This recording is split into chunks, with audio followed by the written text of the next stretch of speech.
ഗുരുവായൂർ മുതുവട്ടൂർ മുക്തി English medium school സുവർണ jubilee ആഘോഷങ്ങൾക്ക് മാറ്റുകൂട്ടി വിദ്യാർത്ഥികൾ ഒരുക്കിയ പ്രദർശനം ശ്രദ്ധേയമായി.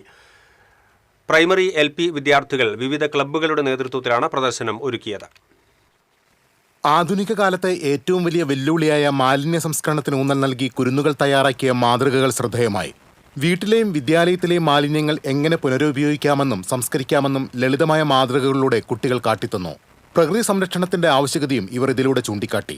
കുടിവെള്ളക്ഷാമത്തിന് പ്രധാന കാരണം വനനശീകരണമാണെന്ന് 4ാം ക്ലാസ്സുകാരൻ എയ്ബൽ തന്റെ കലാസൃഷ്ടിയിലൂടെ വിവരിച്ചു. ഇതിന് ലൈറ്റ് ആവശ്യമാണ്. റിഫ്ലക്ഷൻ എന്ന് ഞങ്ങൾ ഉദ്ദേശിച്ചിരിക്കുന്നത്. റിഫ്ലക്ഷൻ ഉണ്ടെങ്കിൽ എല്ലായിടത്തും ലൈറ്റ് വരും. ഇത് നമ്മുടെ ഭൂമിയുടെ അവസ്ഥയാണ് ഇപ്പോഴത്തെ. ഇവിടെ ഇല്ലേ ഇപ്പൊ വെള്ളമില്ല, ഒന്നുമില്ല.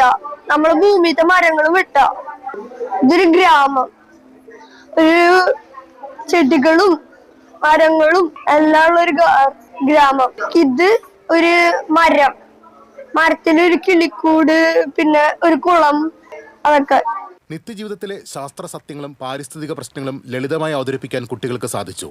പരിസ്ഥിതി സൗഹൃദ ഗ്രാമങ്ങൾ, റോബോട്ടിക്സ് മാതൃക, കരകൗശല വസ്തുക്കൾ തുടങ്ങിയവ പ്രദർശനത്തിന് മാറ്റുകൂട്ടി. വിദ്യാർത്ഥികളുടെ സർഗാത്മകതയ്ക്ക് പൂർണ്ണ പിന്തുണ നൽകുക എന്നതാണ് ഇതിലൂടെ ലക്ഷ്യമിടുന്നതെന്ന് school manager father Reuben Abraham മാമൻ പറഞ്ഞു. ഈ എക്സിബിഷന്റെ ഒരു പർപ്പസ് എന്ന് പറഞ്ഞാൽ നമ്മുടെ കുഞ്ഞുങ്ങൾ ജീവിക്കുന്നതായ അവരുടെ കുടുംബാംഗങ്ങൾ, അവരുടെ പരിസരങ്ങൾ, അവിടെ നിന്ന് അവർ പഠിച്ചതായ കാര്യങ്ങൾ വിവിധ ക്ലബ്ബ് മുഖേന ഇവിടെ കൊണ്ടുവരാനായിട്ടാണ് ആഗ്രഹിച്ചത്.